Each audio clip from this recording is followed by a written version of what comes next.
फिर बता रहे हैं,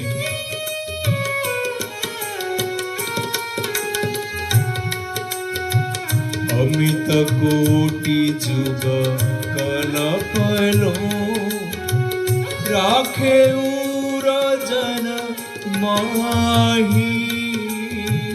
अमित कोटि जुग कलपलो राखे उरजन माही। वैसा बलब त्रिश रेणु सम बीतत जाने नाही।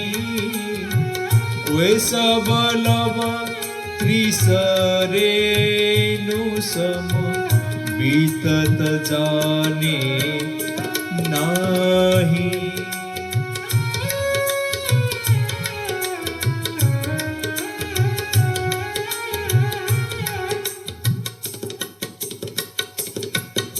अनंत कोटि युग कल्पों तक श्री प्रिया ने अपने प्रियतम को हृदय से लगाए रखा, किंतु इस लंबी अवधि को श्री श्यामा श्याम ने कुछ क्षणों के समान ही अल्प समझा।